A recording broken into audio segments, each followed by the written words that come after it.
Hello friends, நம்ம favourite சீரியலில் அடுத்து என்ன சுவாரஸ்யமாக நடக்குதுன்னு பார்க்குறீங்க. இந்த இவர் இருக்கார் இல்லையா, எஸ்எஸ்கே, அவர் எடுத்துக்கிட்டு நம்ம தான் பெரிய ஆள், நமக்கு மேலே எதுவும் இல்லை, நம்ம சொல்கிறதா சட்டம் அப்படின்னு சொல்லிட்டு ஓவராக பிகு பண்ணிவிட்டு ஓவராக சீனை போட்டு இருந்தா இல்லையா, அவருக்கு வச்சா பாரு ஆப்புன்ற மாதிரி கடவுள் சரியான நேரத்தில் சரியான ஆப்பு வச்சாங்க. யார் அப்படின்னு சொல்லிட்டு பார்த்தீங்கன்னா இலக்கியாவும் கௌதம் தான். இவங்க இருந்துக்கிட்டு என்னதான் இந்த எஸ்எஸ்கே வந்து ஏதோ ஒரு காலத்தில் இப்போ சில பேருக்கு நல்லது பண்ண மாதிரியும் இலக்கியாவை படிக்க வச்ச மாதிரி எதோ நல்லது பண்ணியிருந்தாலும் ஆனால் அவன் பண்ண அக்கிரமம் அட்டூழியம் இதெல்லாம் கம்மியாக என்ன சொல்லுங்கள்.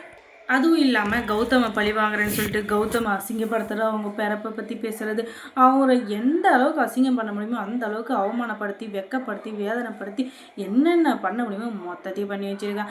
அதனால் அவனுக்கு இதெல்லாம் சரியான தண்டனை வேணும் தான் அப்படின்னு சொல்லிட்டு நினச்சா கண்டிப்பாக வேணும் தாங்க. ஏன்னா அவன் பண்ண அட்டூழியம் கம்மியாக.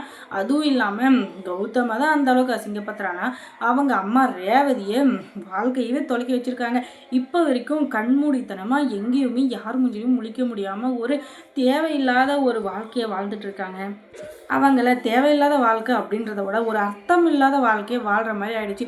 இத்தனை வருஷமாக அவங்க பையனை பிரிஞ்சிருந்து அவங்க வாழ்க்கையை இழந்து அவங்க எவ்வளோ கஷ்டப்பட்டிருப்பாங்கன்னு தெரியுங்களா. அது எல்லாமே தெரியாமல் இந்த எஸ்எஸ்கே நான் தான் நல்லவன் வல்லவன் சொல்லிட்டு ஊருக்கு நல்லவன் மாதிரி வேஷம் போட்டுட்டு ஆனால் உள்ளுக்குள்ளே என்னென்ன ஃப்ராடு வேலை பண்ணா அது எல்லாத்தையும் இப்போ வெளிச்சம் போட்டு காட்டியிருக்காங்க நம்ம இலக்கியம். அதில் மாட்டிக்கிட்டு முழிக்கிறான் இந்த எஸ்எஸ்கே. அதுக்கு தான் சொல்கிறது, எப்போவுமே நம்ம ஒரு வேலை செய்கிறோன்னா அதை மற்றவங்களை பாதிக்கிற மாதிரி இருந்தால் கண்டிப்பாக அந்த வேலையை செய்யவே கூடாது. யாருக்கும் எந்த ஒரு பிரச்சனையும் இல்லாத ஒரு வேலையை செய்கிறப்ப தான் எல்லாருக்குமே சந்தோஷம் கிடைக்கும். அதை விட்டுட்டு நம்ம செய்கிறது நமக்கு நல்லது அப்படின்னா, நமக்கு அது பிடிச்சிருக்குன்னா அதை மட்டும் நம்ம செஞ்சால் அதில் நமக்கு மட்டும்தான் பலன் கிடைக்குது அப்படின்றப்ப அதை மட்டும் நம்ம அனுபவிச்சுருந்தோன்னா பின்னாடி வர்ற பிரச்சனையும் நம்ம தான் அனுபவிக்கணும். அதுக்கு மட்டும் நம்ம வேற எல்லாம் வருவாங்க. நீங்களே சொல்லுங்கள். எப்போவுமே இந்த மனுஷன் இது என்ன பண்ணணும் தெரியுமா, மனசு நல்லது வந்தால் மட்டும் அதை கோடிக்கணக்காக அதை வந்து எப்படி சொல்கிறது பல மடங்கு கிடைக்கணும்னு நினைக்கிறாங்க. ஆனால் கஷ்டம்னு வர்றப்ப ஒரு மடங்கு வந்தால் அது ஒரு மடங்காக கூட இருக்கக்கூடாது. அந்த பிரச்சனை எனக்கா வரணும், உடனே அந்த பிரச்சனை சரியாகணும்னு நினைக்கிறாங்க. இது மட்டும் எப்படிங்க, நல்லது மட்டும் ரொம்ப நாள் இருக்கணும், கெட்டது மட்டும் ஒரே நிமிஷத்தில் போயிடணுமா? அது எப்படி நடக்கும்? நல்லது கெட்டது, இரவு பகல், இன்பம் துன்பம், நிலா அப்படின்னு சொல்லிட்டு நிறைய இருக்கு இல்லையா. அந்த மாதிரி எல்லாமே கலந்தது தான் இந்த உலகம், இந்த வாழ்க்கை. இந்த வாழ்க்கையை நம்ம கடந்து போகணுன்னா எல்லாத்தையும் சகிச்சுக்கிட்டு தான் போயாகணும். அதை விட்டுட்டு எனக்கு இது பிடிக்காது எனக்கு அது பிடிக்காதுன்னா எதுவுமே நிரந்தரமாக இருக்காது. எல்லாமே இந்த உலகத்தில் எல்லாமே அது விதிப்படி தான் நடக்கும். இப்போ இந்த எஸ்எஸ்கே வந்து யாருமே இலக்கிய செயல் வந்து வக்கீல் இல்லாதனால அவங்களே வாதாடுறாங்க. அதில் இந்த குணா வந்து மொத்த உண்மையும் கக்கிறான். யார் யார் என்னென்ன பண்ணாங்க, இந்த எஸ்எஸ்கே என்னென்ன பண்ண சொன்னார், அதுவும் இல்லாமல் கார்த்திகை கடத்தினது யார், இப்போ கௌதம் மேலே பொய் கேஸ் போட்டு அவரை உள்ள தளர்ந்து எல்லா விஷயத்துலையும் யார் இதுக்கு உடந்தையாக இருந்தது அப்படின்னு சொல்லிட்டு எல்லாத்தையும் சொல்ல, அதுக்கப்புறம் தாட்சாயினை குற்றவாளி கூட நிற்க வச்சு அவங்கள விசாரிக்கிறாங்க. அதுக்கப்புறம் தான் எல்லா உண்மையும் தெரிய வருது.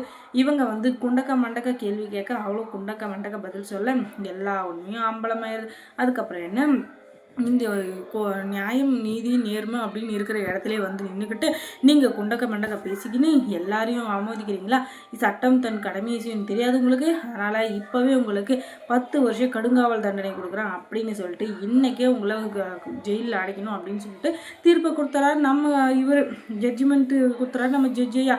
அதனால் கடுப்பான நம்ம தாட்சியை நின்றுக்கிட்டு, யோ நீ வெளியே வந்து தானே வாயா வா, என்ன பண்ணுறேன் பாரு, என் புருஷனுக்கா நீ வந்து கடுங்காவல் தண்டனை கொடுக்குற, அதுக்கு பலன் வந்து நீ அனுபவிச்சே ஆகணும் அப்படின்னு சொல்ல இன்னது கோர்ட்டுக்குள்ளே இருந்துக்கிட்டு ஒரு அரசு அதிகாரி என்னவே நீ வந்து கவனிச்சுக்கிறேன்னு சொல்கிறியா?